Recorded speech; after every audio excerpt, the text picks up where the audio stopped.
right, folks, it is time to start the show.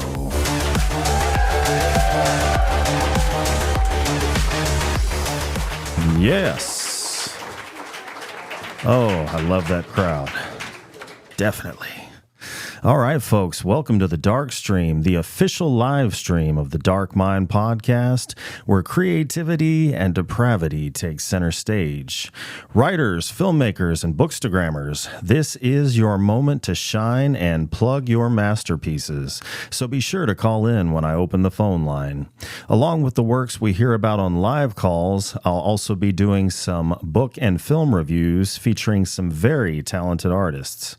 If you're a listener, be sure to call in as well. I would specifically like to hear your opinions on the current season of American Horror Story, which abruptly stopped, much to mine and my fiance's chagrin, at episode 5. A halt I suspect was due to the writer's strike. So, yeah, if you know anything about that or have an opinion, call in when I open up the phone line.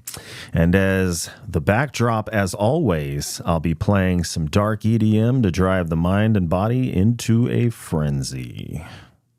So, I'm going to start tonight's show with a plug for a talented short filmmaker by the name of Spencer Keller, who I had on the show not too long ago. He is a video editor by day and a short filmmaker by night. He's made numerous short horror films, which he showcases on his website as well as his YouTube channel. You will be amazed by what he achieves with no budget, just pure skill, the equipment he has, and the help of some great actors. He just made a very short film, which he describes as more of an exercise than a film. And I wanted to show it to you because it's pretty short. It's like 2 minutes and 11 seconds, I think. And I wanted to show it to you because I think you'll be amazed at not only the visual quality, but also the professional level sound design. The sound design for this film, as well as all his films, is pro level incredible. I mean, go to the movies, sit down and watch a blockbuster. Amazing sound design. So the film isn't narrative driven. It's more visual, showcasing his cinematography and, like I said, especially the sound design. So let's take a look. I give you Not Alone. The very witching hour of night, Ichabod pursued his travel home. The sky grew darker and darker as one by one the stars winked out their lights. Driving clouds obscured the moon from sight. Never had the school.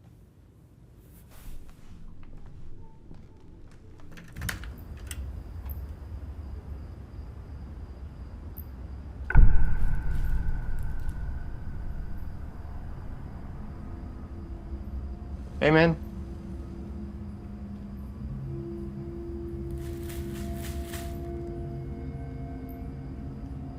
I got the candy.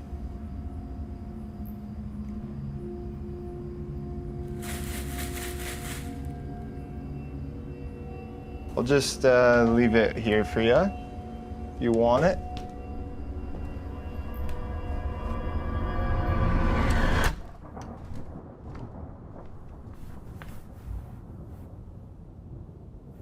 Master felt so melancholy, so utterly alone. And the nearer he approached the hollow, the more dismal he became.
That is what I'm talking about. So as you can see, this is an excellent example of what Spencer is capable of with no budget, just pure skill. So be sure to go to his YouTube channel, which I will have linked in the description. And there is a particular movie in there called In the Dark that I found on Shudder. That's how I ended up finding out about his stuff to begin with. Definitely check that one out. And he's got another film. The name is escaping me. Watch it, and it has a partnered up behind the scenes that goes with it because it was made during COVID. So he had to, I say had to, he got to utilize his family as actors to make the film. It's really interesting. So definitely check that out. But next, I have a book review. This is the newest novel from Andrew Najberg, set to release on November 24th. It features the mystery and intrigue that you would expect from his previous work, and the name of the book is Gollitok.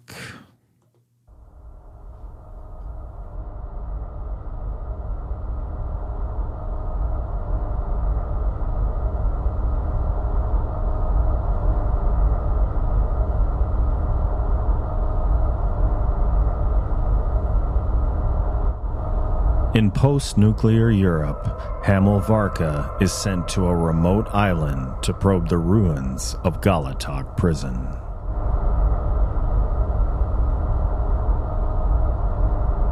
Though Varka is a confident and skilled leader, he's ill-equipped for the island's latent violence and unpredictability.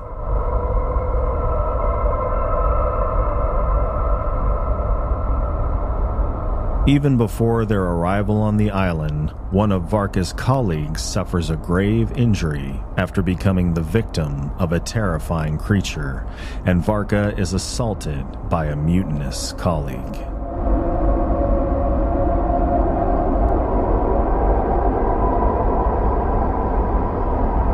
The island isn't merely a backdrop. It's an entity in itself, from a deserted command center and warden's residence to an eerily sentient lighthouse. Danger lurks everywhere.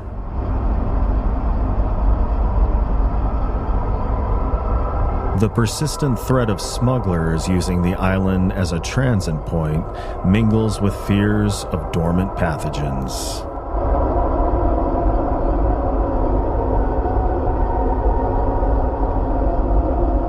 While Varka and his team search through old documents and hazmat suits, they speculate that some former employees might still inhabit the island.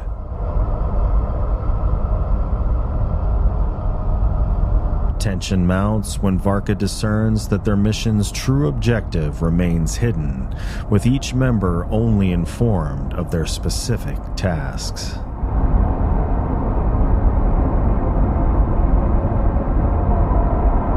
He starts to believe one person might hold the true purpose, a secret that could seal their fate.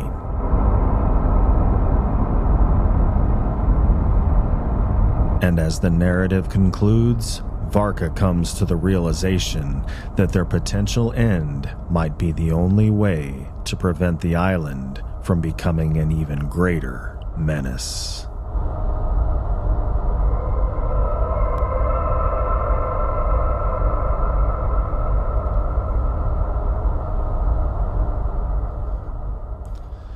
Gollitok is captivating fiction inspired by a real location.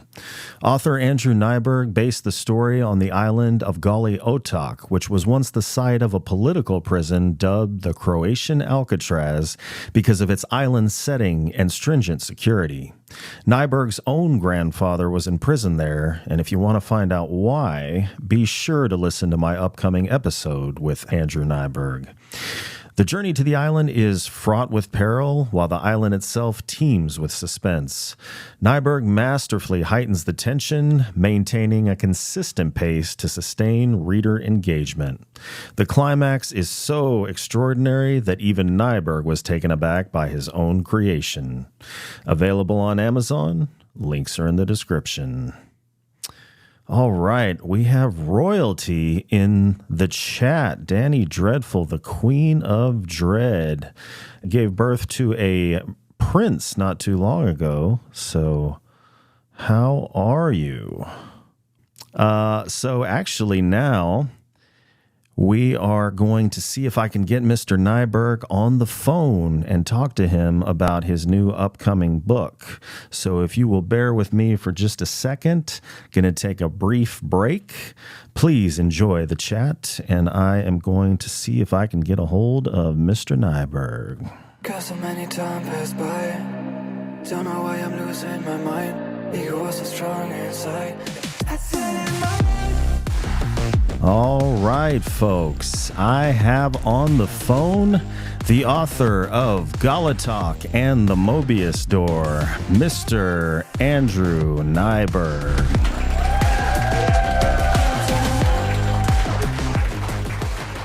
Andrew. Hey, how's it going? Pretty good. I got a rowdy crowd. Outstanding, as it should be. Outstanding. Yeah, I keep them liquored up, so, you know. I mean, that's the solution to most things. It is, really. It's the social lubricant or the social incendiary device, one of the two. Exactly. And depending on which is more interesting at the time, I mean, you got options now. Absolutely. I totally agree with you. Well, so how the hell are you, sir?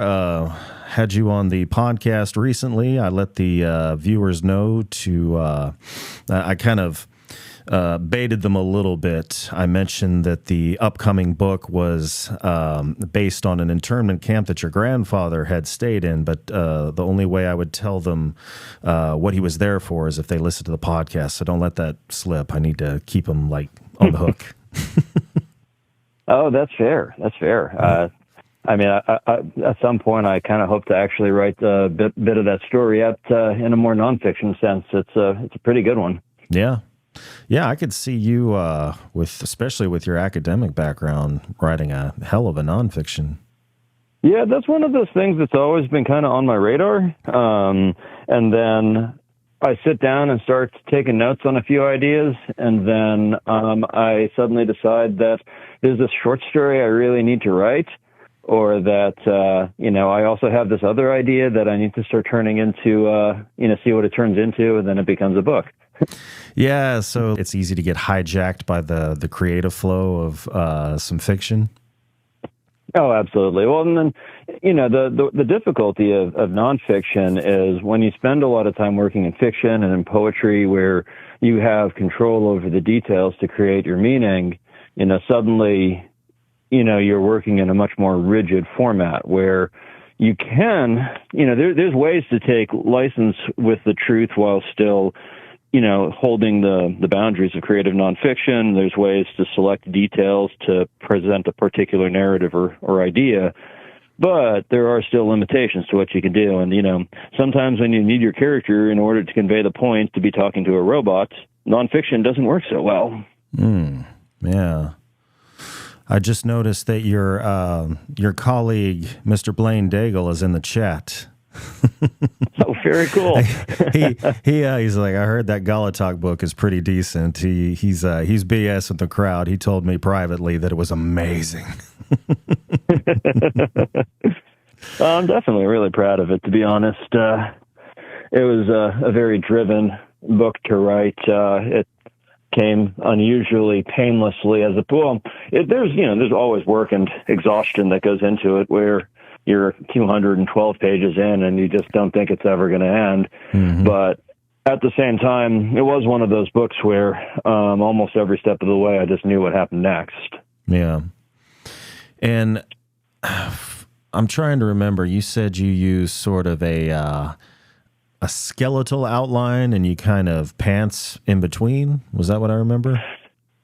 Yeah, I had a couple of key ideas that absolutely had to be placed in certain areas.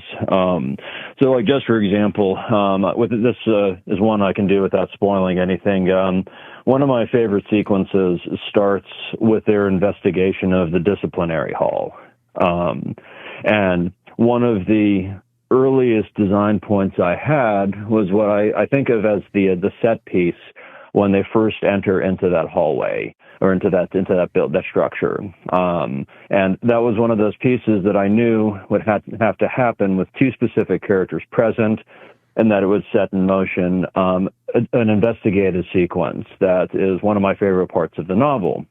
And so when I structured my understanding of day 2, that was right front and center of things that I knew had to be worked towards, that the events could only go so long before I got to this place, because I'd have to make sure the time frame of the narrative felt properly, because I also knew I only wanted a 3-day story. Actually, that's one thing that's been pretty characteristic of both my novels so far. Actually, weirdly, in my young adult novel too, is they all take place in very compressed time frames. So, Mobius Store takes place in a single evening, and then Gollitok is a 3-day narrative. The Neverborn Thief is a 3-day narrative, and even the new book that I've got. Well, I actually can't explain the amount of time that story takes place in without major spoilers. Yeah, I wanted to warn the crowd when November 24th, I think it was, that's coming out. Yes. If you have issues with jellyfish, if you didn't before, you will after reading this book. Well, yeah, and I invite people to research jellyfish, because they are some of the most, they're some of the real world most terrifying things on the planet. Yeah, little bastards. Oh yeah, I mean, a freaking man of war is 40 feet long with its damn tentacles, and you could, it's not like you're going to see those. You see it floating 40 feet away, and you're like, oh man, that jellyfish is way over there. No, it's wrapping itself around you. Yeah. Oh God. Now, was it you that told me, or did I look it up? Because I did look it up after I talked to you, that in Australia they shut the beach down for a few weeks to let them do their mating and then get out of there so people can swim. Yeah, the with box jellyfish swarms. Yeah. Ugh. Yeah, I did not. I know. Yeah, I'm definitely the one who brought that up, because that's one of my favorite subjects for just casual conversation. It's a good icebreaker, jellyfish. Oh yeah, absolutely. And well, I mean, you start off, this is reason number 143 you want to avoid the water around Australia. What are the other 142? Mostly spiders. I'm sure they're in the water there too. I've never been to Australia, but I thought it was supposedly a beautiful place, but it sounds like it's surrounded by evil creatures. Well, yeah, I mean, all the part of me has always wanted to see a lot of stuff. I've seen a number of films and stuff and that have come out of there, and there's some absolutely gorgeous and exotic landscapes there. But yeah, I mean, everything in that area just seems designed explicitly to kill human travelers. God. And I do work to preserve most of my limbs. I like to avoid severe poisons. As well, you should. Exactly.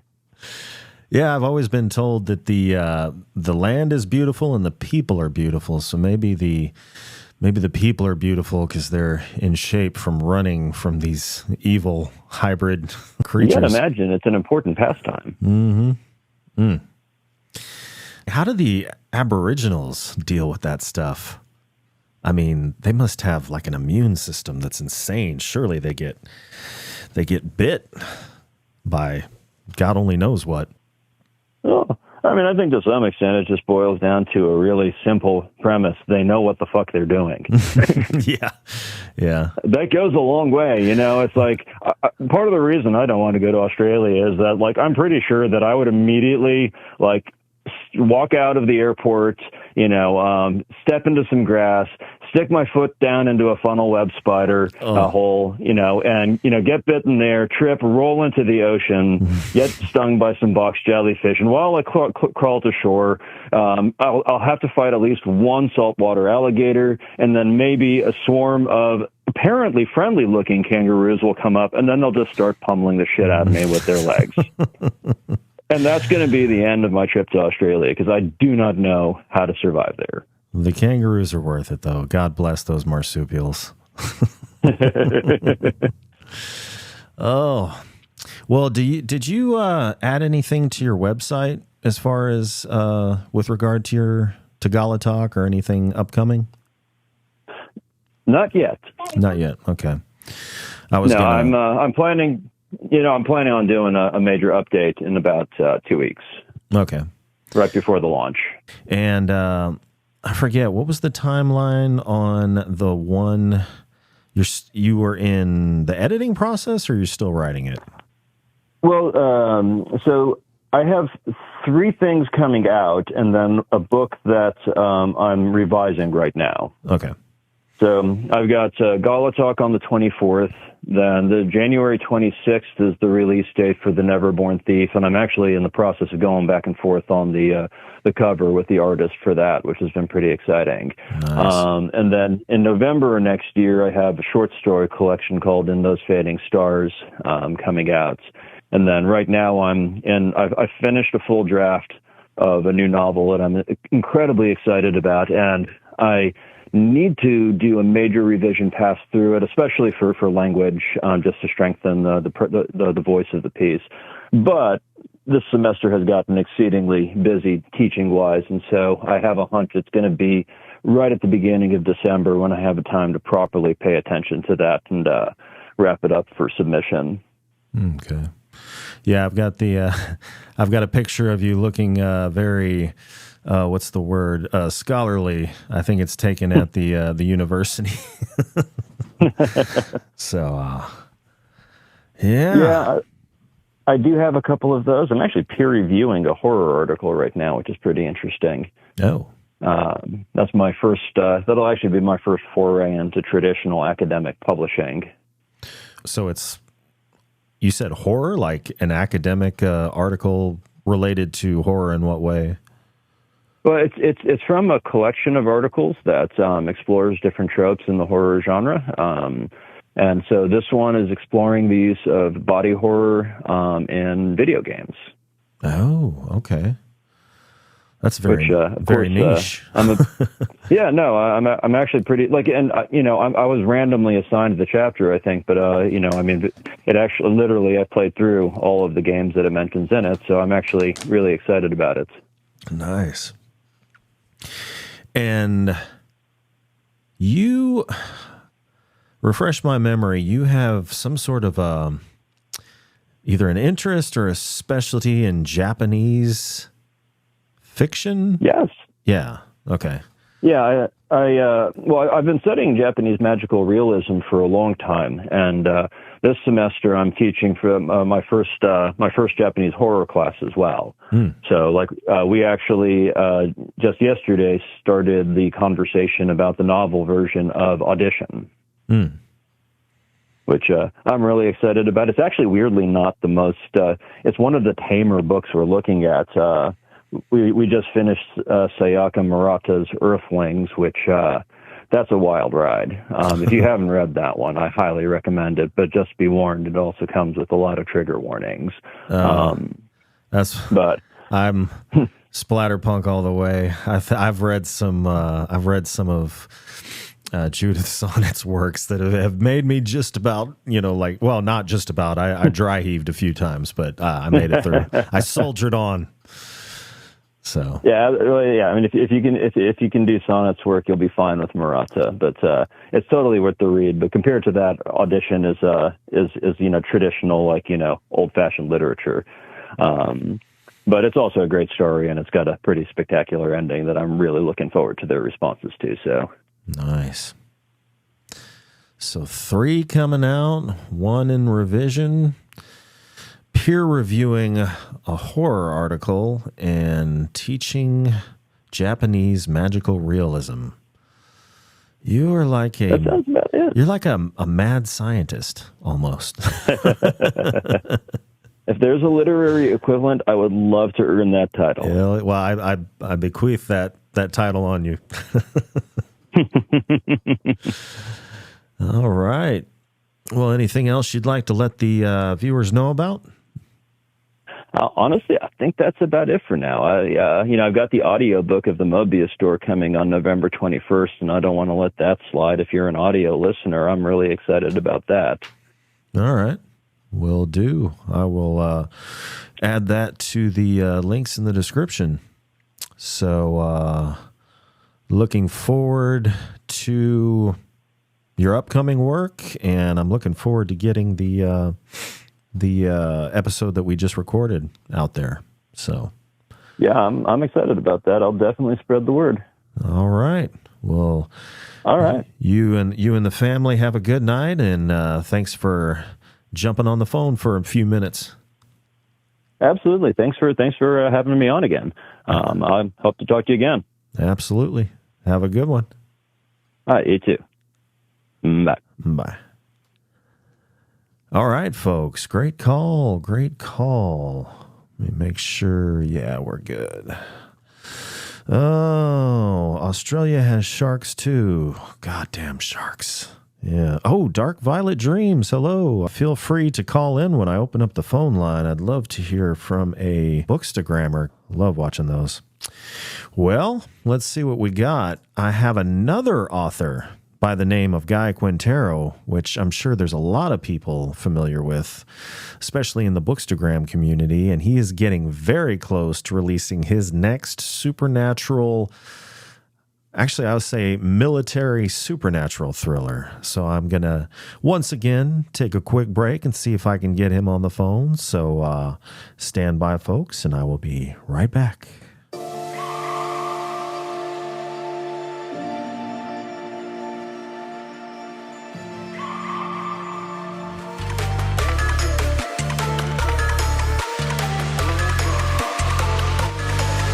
All right, folks. On the phone, I have the author of A Whisper in the Dark and The Cannibal Peaks.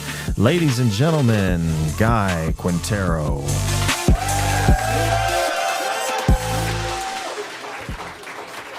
Guy. Hey, Vince. Always a pleasure. How the hell are you? Tired and old and feeling like a washed up soldier right now. Well, one of those is fixable. the old thing happens to us all, apparently. I've been trying to get to find the fountain of youth, but it hasn't quite happened yet. Yeah, what was it? Rocky told Creed's son, "Father time beats all contenders." Oh, something like that. Yeah, that sounds familiar. It's been so long since I've seen that movie. I remember seeing that when I was a kid and wanting to box. It's very true, though. It's very true. Yeah. Yes, sir. So how are things in California? Still warm. I don't know if the seasons are ever changing unless someone reminds me about it. It's pretty much sunshine and 24/7 out around here. All the seasons, it's the same. Once in a while, we get a chilly breeze in the wintertime, and that's how we know it. It's like around that time of year. But other than that, it's always sunshine, beach breezes, and warmth, which I like because I'm a tropical creature. When I was in the service, we did a lot of training out in Colorado in the mountains, and it started snowing, and I realized that I'm not built for that type of life. Living out in the snow, in Humvees and in tiny tents, and freezing my butt off all day long and all night, especially at night. In the evenings, it was very tough using the modular gear to survive. It really woke me up and realized I love California, and as soon as I retire, I'm going right back. Yeah.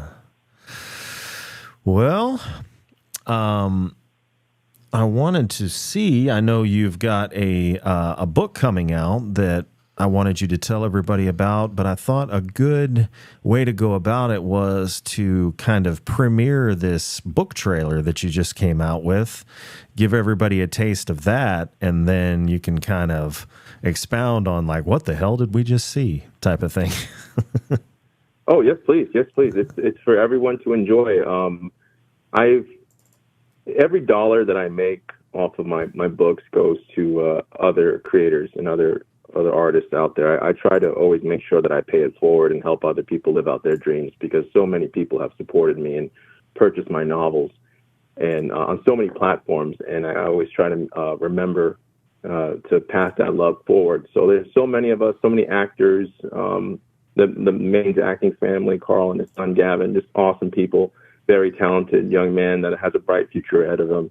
The Star Fox Media Company, shout out to them on IG. They're awesome. They have a very talented director, producers, and a lot of supporting crew that help with the lighting and everything to really give it that effect to make it pop. My manager, who coordinated most of it, because I'm not intelligent enough to coordinate, I just kind of told her what I wanted, and she just went to it. And the artists that helped me are helping my artists and my editors and my beta readers. Shout out to Kelly and Tara. Thank you so much for always being there for me. This is a very, very, very, very big team that I have behind me to make all of this happen, and it's all to entertain the folks. That's what it's all there for. So thank you so much for sharing it with your audience. Absolutely, yeah. And after you kind of tell us about it a little bit, maybe we can, if you're all right with displaying your Instagram page, you've got some pretty interesting behind the scenes of how that one guy is made up and all that good stuff. So we'll check that out. So, definitely.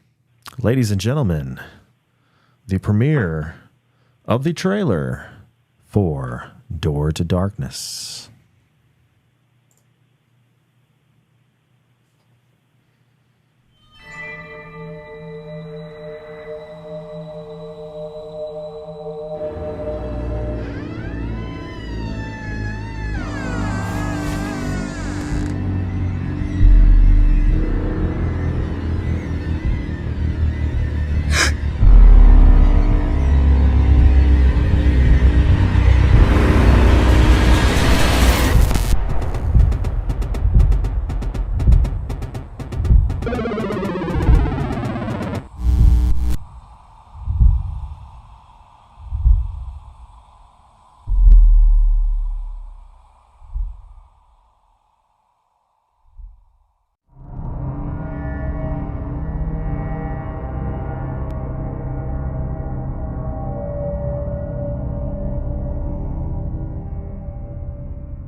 Boom.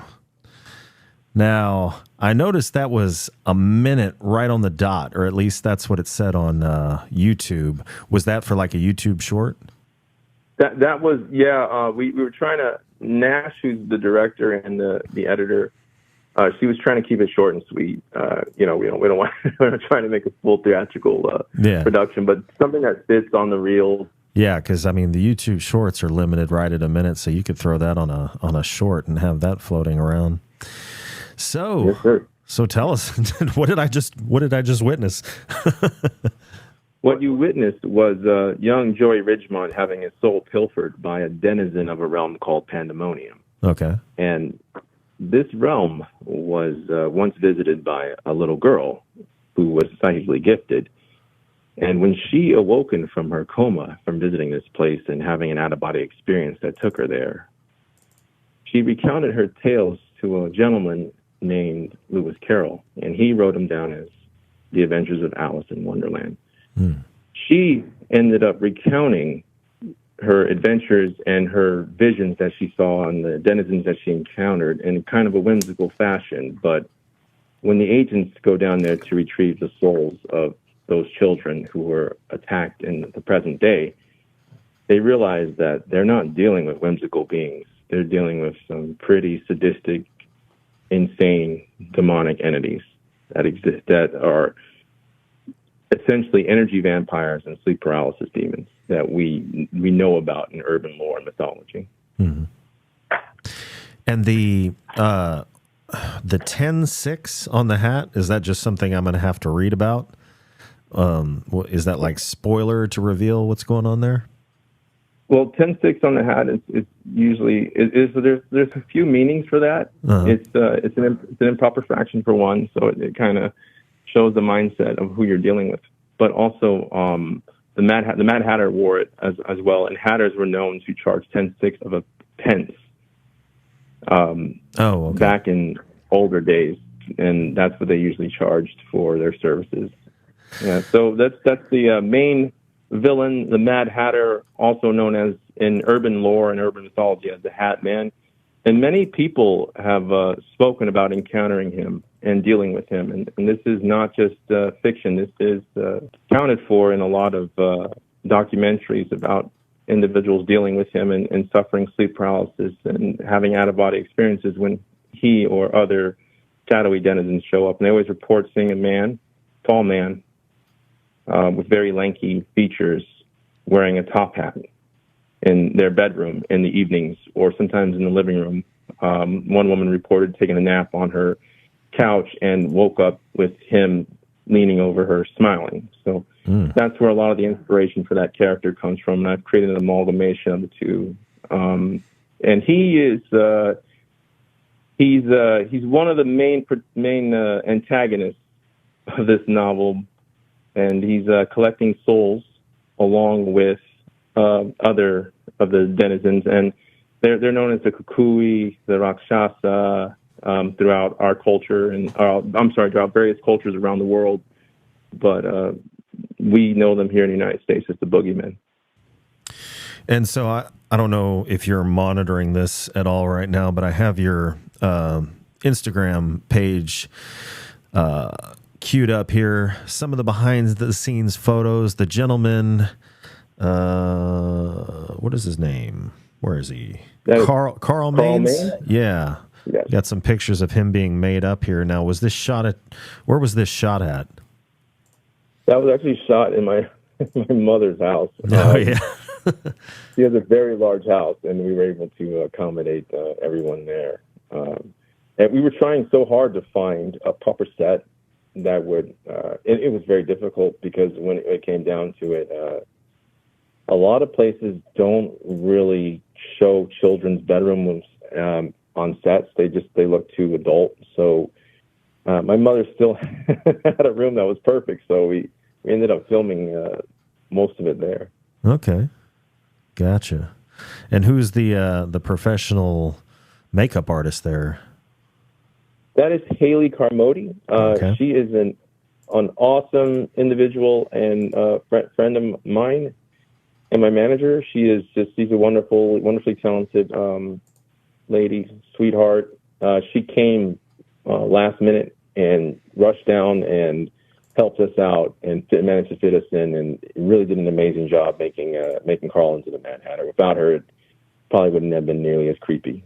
She brought out exactly what I was imagining when I was writing this horrible individual.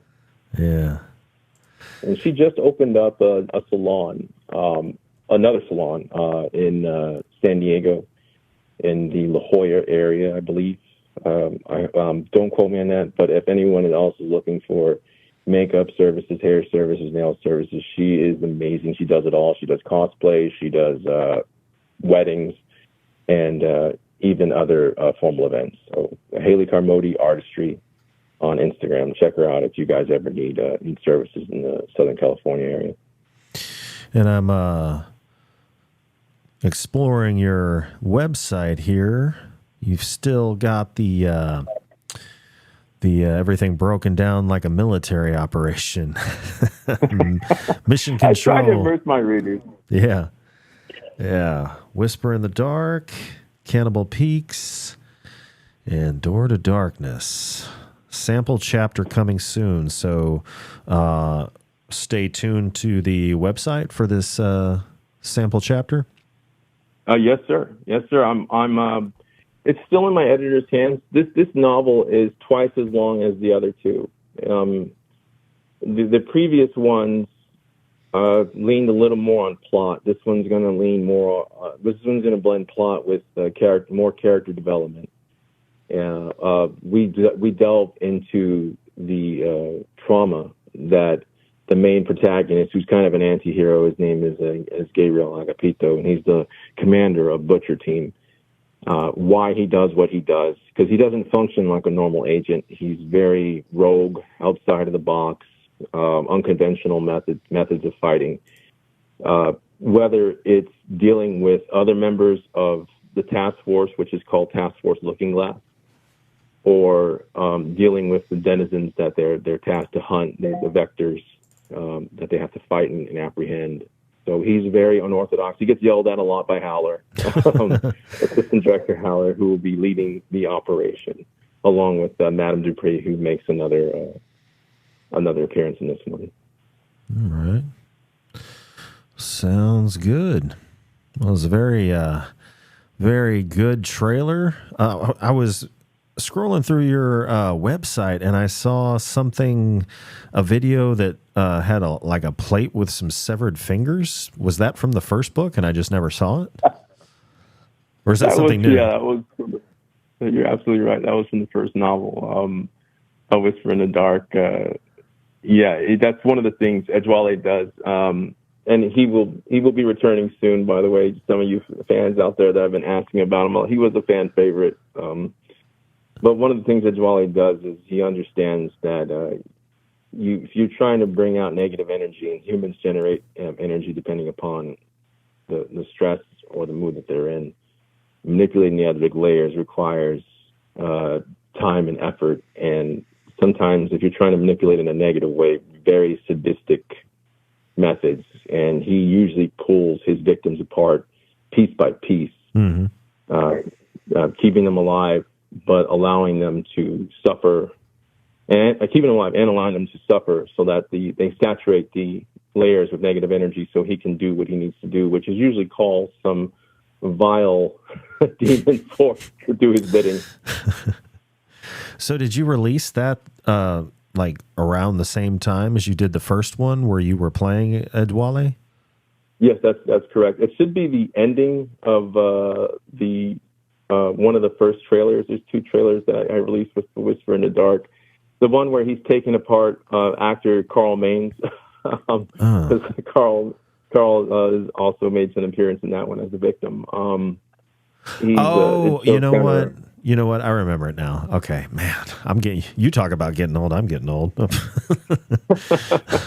I've actually given some of the fingers away to some of my readers who entered the contest. So collectible fingers. Cool. That is fantastic. What? With a special letter from Edgewale saying, "Please hold on to this for me while I'm in captivity with the Unholy Slaying Agency." Oh man, folks, I'm just going to tell you, you don't get stuff like that with your standard authors. Guy Quintero is the way to go. Thank you. Yeah. Thank you.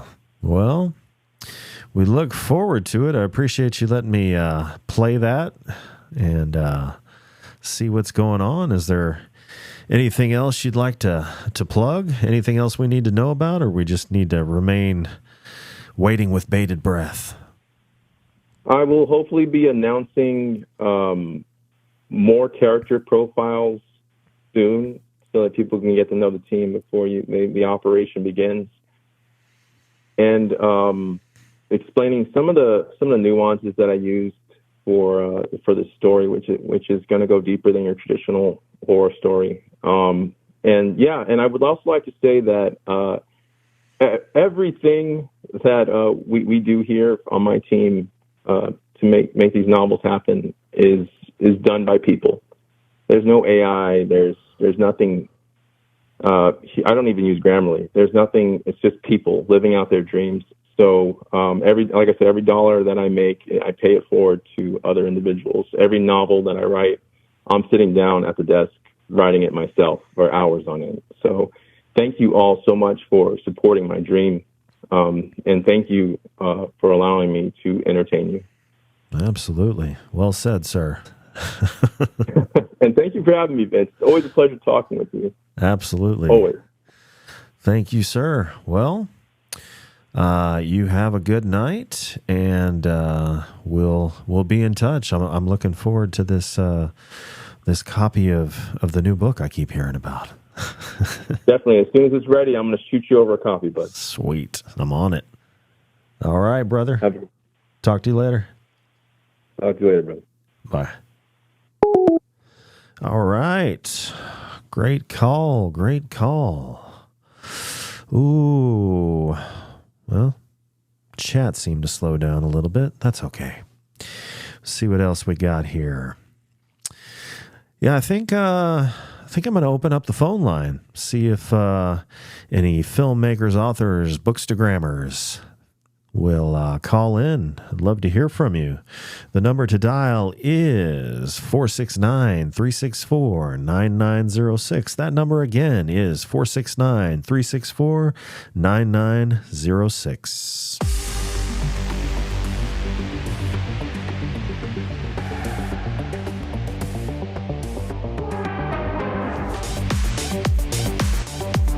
All right, ladies and gentlemen, on the phone, I have the author of The Broken Places and the upcoming A Dark Rue. Ladies and gentlemen, Blaine Daigle.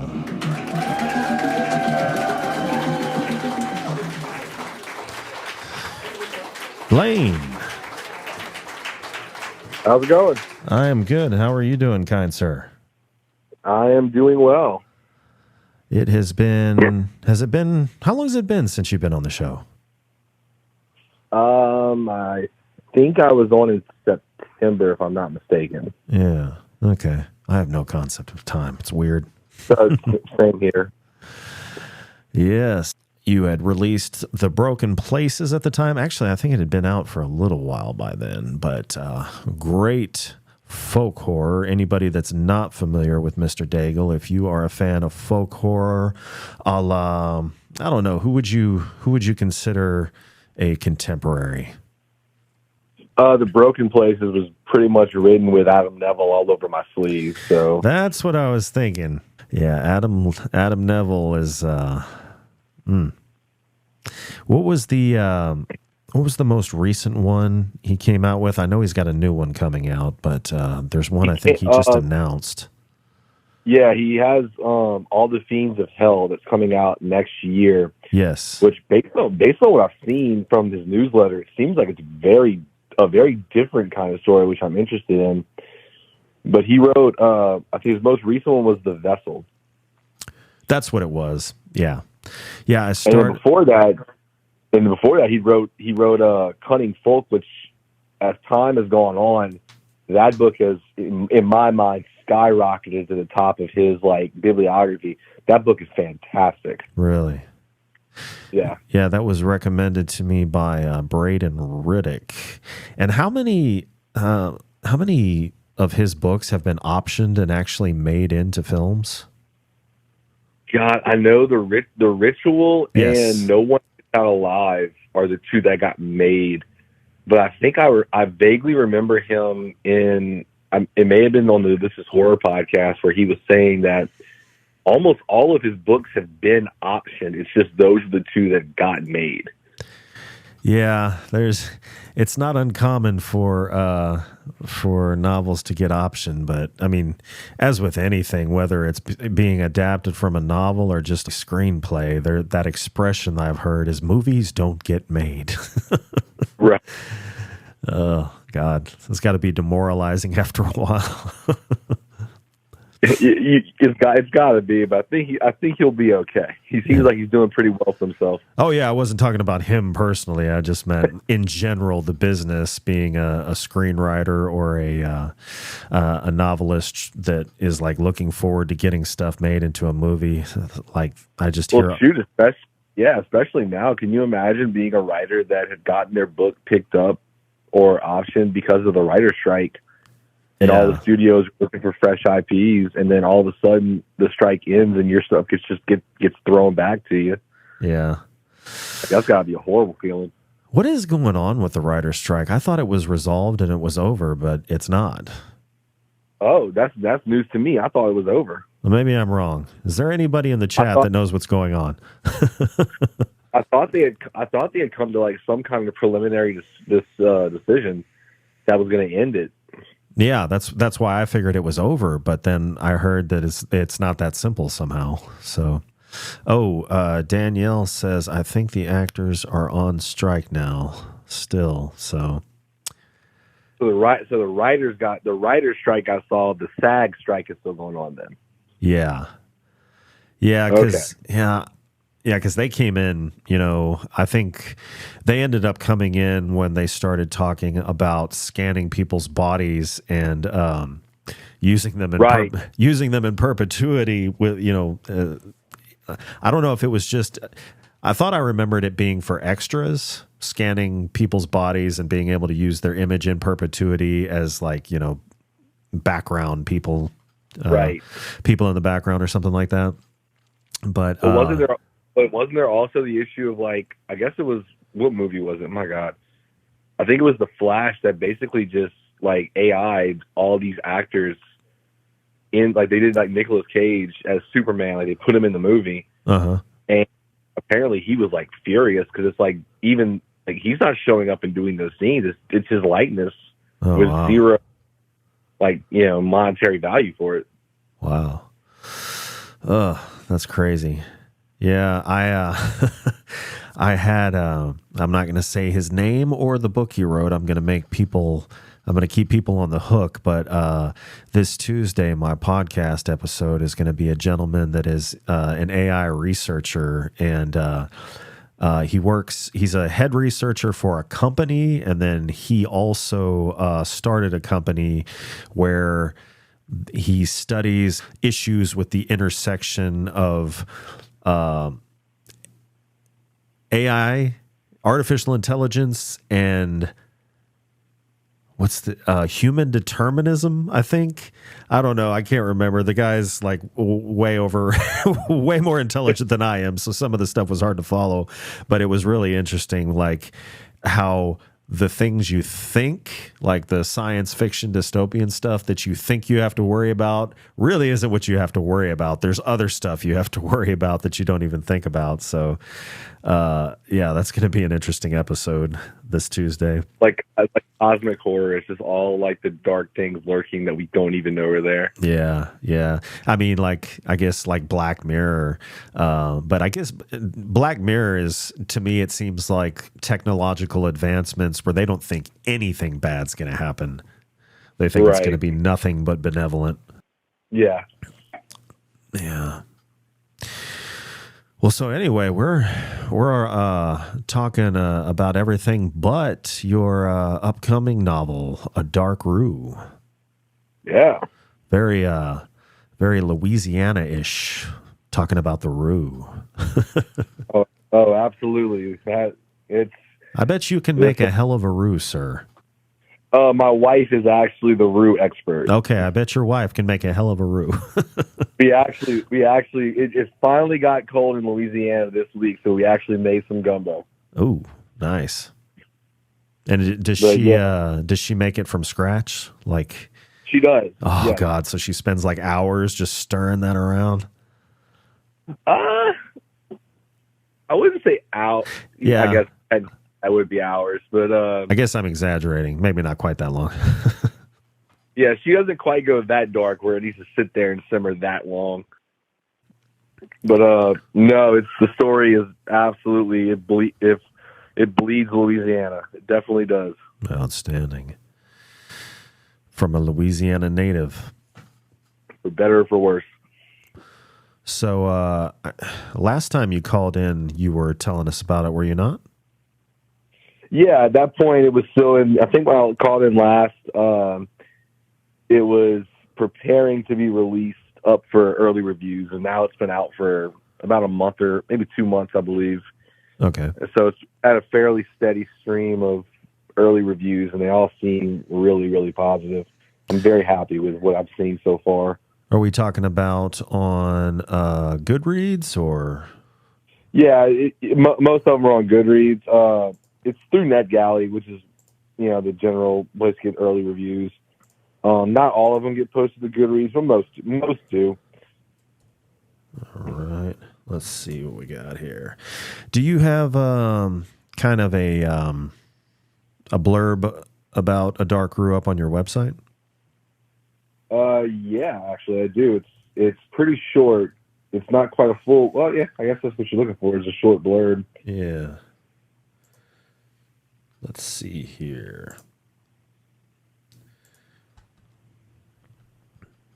But so what is for pre-order exactly? The Kindle's available. Yeah, so the Kindle's available for pre-order. The paperback will not be available until it drops on November 10th. So the pre-order button pretty much on my website will just take you to the Amazon listing. So right now you can just go there and pre-order the ebook if you want. Or if you want, me and my publisher are actually doing something kind of cool. For the first week of release, if you buy the paperback version, you're actually going to get a limited edition version of the book. Oh, okay. So it'll have an alternate cover, and there's going to be some bonus content in the back, including some deleted scenes from a character that's only present in one scene of the book. Most of his scenes got left on the cutting room floor, but I decided to kind of take those scenes and I put them together, and they actually formed a little bit of a coherent, side story.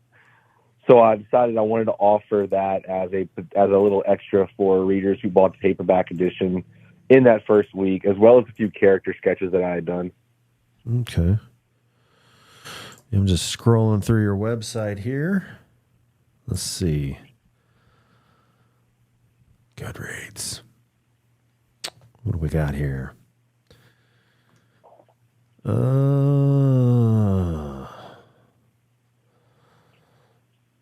Yeah.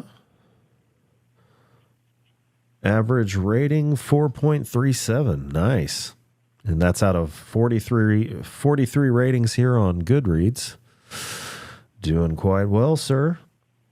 I'm really proud of it. I made a post about it not long ago where I was saying that, I've always referred to this book as my little problem child because it was just held right. Uh-huh. But reading it in the final versions of the edits and really seeing that finished product, it really hit me just how much I do love this book and how much I love these characters, how much fun I had, creating them. And I think that, like any parent that watches their problem child, grow up and, find its place in the world, I'm quite proud of it. And it seems that it's really connecting to readers, and that makes me happy too. Yeah. Yeah, it's actually, at least according to Goodreads, it's doing a little bit better than The Broken Places. As far as it is actually. Yeah. And almost everyone that I've talked to that's read both, the decision's been almost unanimous that this book is better. Okay. Which, I'm as proud as I was of The Broken Places. That makes me really proud of this. Yeah. Yeah, I'm looking forward to reading it. The Dark Rue. Well, have you gotten any I hate to talk about anything as trite as the weather, but the heat in Southeast Texas is enough to kill you. So whenever we get good weather here, a little chill, I'm always wondering what's happening to my neighbors on either side. What's going on in Louisiana? This week has been heaven. Yeah. God, this week has been heaven. Oh. I woke up yesterday, actually this morning. I want to say it was 34 when I walked out my house. Oh. And, I made a comment a couple months ago. I'm never going to complain about the cold ever again. Yeah. I'll look back at how I villainized the cold in The Broken Places. I want to apologize to it. Like, it's welcome back. It's welcome back whenever it wants to come. It was a nasty breakup, but you want to make up. Oh, absolutely. Like, we need to get back together. Let's fix this. Yeah, the winter storms that took out the power for a while, that was a nasty breakup. But you know what? If that's the risk I have to take, it's almost like... I'm ready to be hurt again. Yeah, I'm ready for the abusive relationship. Hurt me, goddammit. I need to be able to get up in the middle of the night to get a midnight snack or something and be like shivering and then be able to run back to bed and just curl up like I'm climbing back into the womb. Absolutely. Oh, God.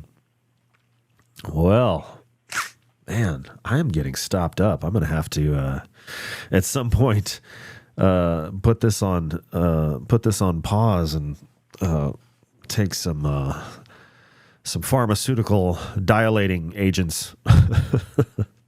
Hopefully I sound clear. I just recently got over something that had me out for about 2 weeks. Oh, yeah? And you I don't know if it was a sudden change of the weather or what, but it hit. Yeah, that'll do it. You are you still teaching? For better or for worse, yeah. Okay. Just you'd much rather be writing? Much rather be writing. I'm going to send you a bumper sticker that says I'd rather be writing.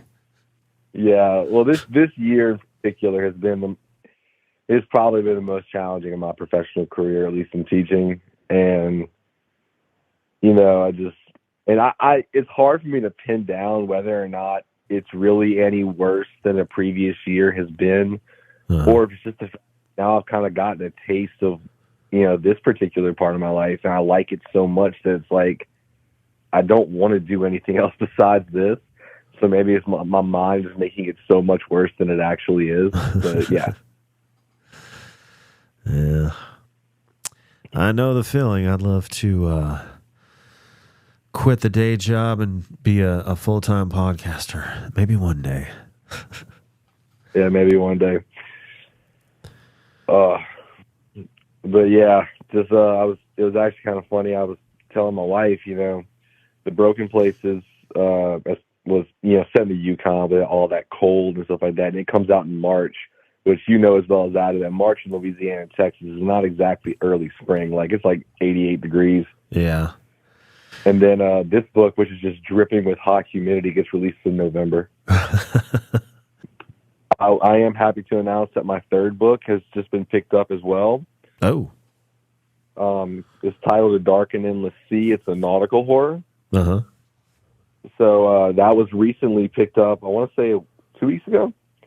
So hopefully I will get on the train to getting that released very, very soon.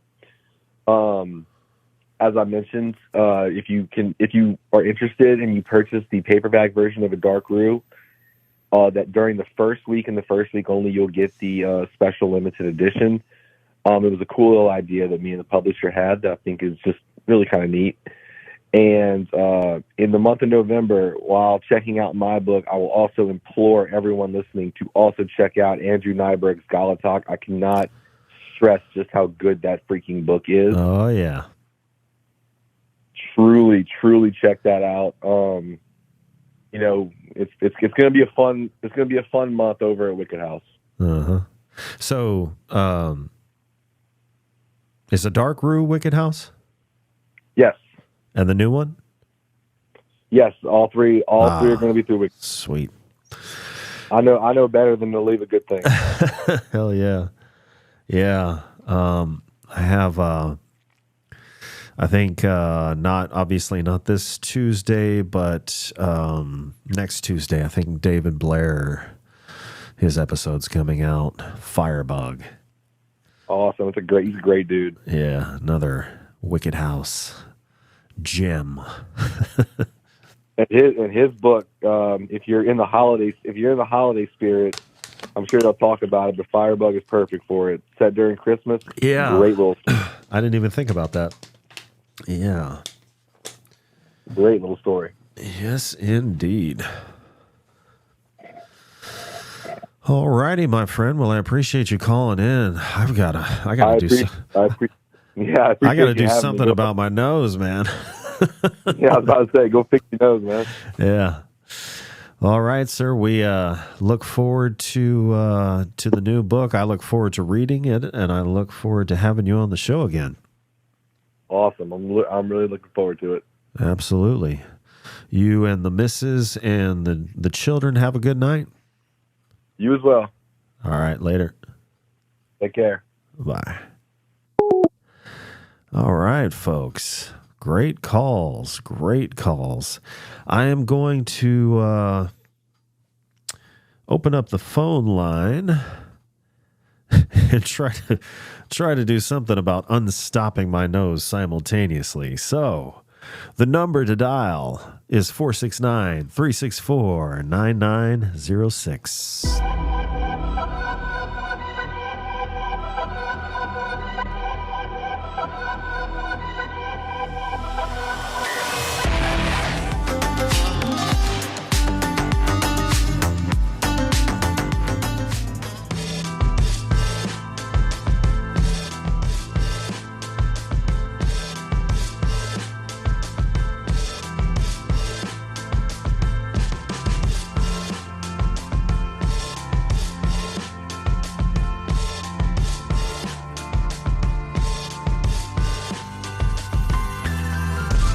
All right, folks. Had a great time.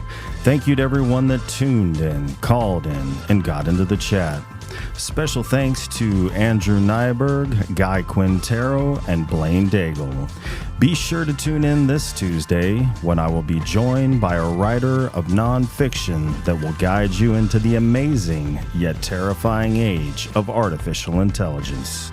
So until then, stay healthy, stay sane, and as always, thank you for listening. See you next time.